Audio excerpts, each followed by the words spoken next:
Hey, this is Nathan with Analog Reviews, and today we're having a look at Tomb Raider. Square Enix and Crystal Dynamics have decided to reboot the Tomb Raider franchise. At first glance, the game seems like a bunch of other titles combined, feeling reminiscent of games like Uncharted and Resident Evil 4. We once again assume the role of Lara Croft, but she is no longer the confident tomb raiding adventurer she's known for. This entry is meant to explain Lara's origins, taking place right after she finishes college, where she's just out looking for an adventure. She's portrayed as young, naive, and vulnerable in this installment. Lara finds herself on a large ship called the Endurance, and she is traveling with a film crew along with some other explorers. Their goal is to find the lost land of Yamatai, which they believe to be located on an island in the Devil's Triangle south of Japan. Harsh weather quickly sets on the Endurance, leaving Lara and her crew shipwrecked. And just when things seem like they can't get any worse, the inhabitants of the island prove to be hostile. This game is entirely about survival, where treasure hunting and tomb raiding take a back seat. With that said, the game does feature plenty of ancient ruins, optional tombs, and treasure. In fact, the game has more unlockables and hidden things to find than most games in recent memory. There are GPS transmitters that you can find hidden throughout the world, along with relics, weapon parts, and fully voice-acted journals. No one heard anything, and this morning they found his helmet. There are also all sorts of puzzles and plenty of animals to hunt and loot. The game does have quite a bit of backtracking, but it's necessary if you're looking to find all of the unlockables, as it's impossible to grab them all the first time you enter an area. The majority of the time you'll need specific equipment to access certain areas. A rope is necessary to pull objects out of the way or to create makeshift bridges, while a shotgun may be required to destroy obstacles in your way. The good news is that you can fast travel between campsites, allowing you to easily return to earlier areas, similar to Dark Souls. The game has RPG elements. Every time you loot something, you gain experience. You also gain experience from killing enemies as well as hunting animals. Campsites act as additional save points, but are also where Lara levels up. Whenever you level, you're awarded with a skill point that can be spent in one of 3 trees, which all benefit Lara in a specific way, from making Lara a better climber to improving her combat capabilities. The weapons in Tomb Raider can all be upgraded as well. There are upgrades you can buy with salvage pieces that are acquired from crates, and there are also specific tiers for each weapon. For example, if you find enough pieces, you'll be able to upgrade your makeshift longbow into something sturdier and more reliable. As expected from a Tomb Raider game, there's plenty of platforming and puzzles. These are all fun and are paced well throughout the game.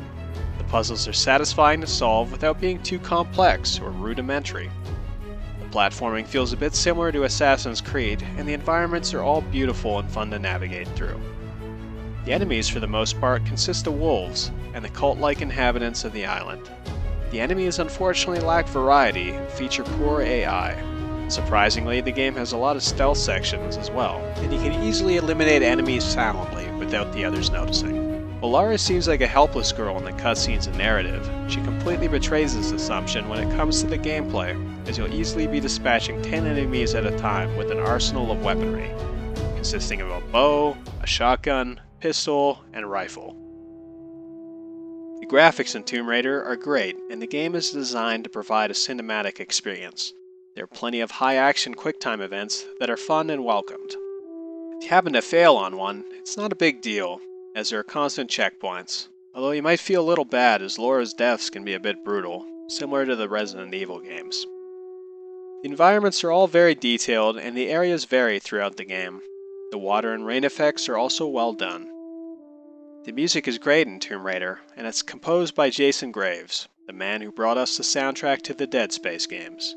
While the music is enjoyable, it sometimes feels a little out of place, feeling almost horror-themed, adding a lot more tension than necessary to some scenes. The voice acting is well done, which causes the characters to come to life, particularly Lara, who is very vocal and will constantly talk to the player, giving hints about her surroundings. I hate tombs! Tomb Raider unfortunately has a few flaws, ranging from the odd bug, such as freezes, to some issues with the story.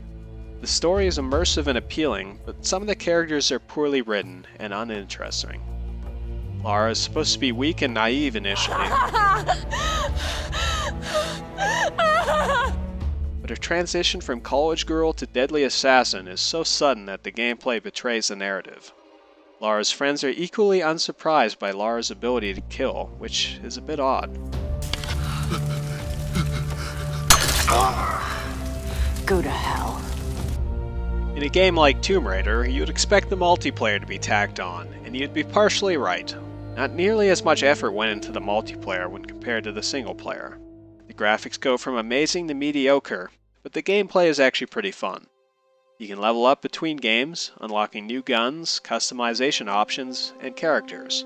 There are also 4 different game types. There's Team Deathmatch, Free-for-all, Cry for Help, and Rescue. While the first 2 game types are self-explanatory at this point, Cry for Help has one team of players trying to access their radios at specific locations, while the other team tries to prevent them. Rescue is all about securing medical supplies. One team tries to steal the supplies, while the other team tries to stop them. The game also has quite a few maps taken from areas built into the single-player campaign. The multiplayer is fairly fun, but not something I'd imagine you'll be spending much time on. Overall, Tomb Raider is a great game, featuring large, beautiful areas to traverse and explore. Although the game can feel a little repetitive at times, it's definitely worth playing. Whether you're a fan of action games, shooters, or puzzles, you're bound to get at least 12 hours of enjoyment out of the game. Tomb Raider is a must-play for anyone, and it continues to cement the fact that 2013 is shaping up to be an amazing year in gaming.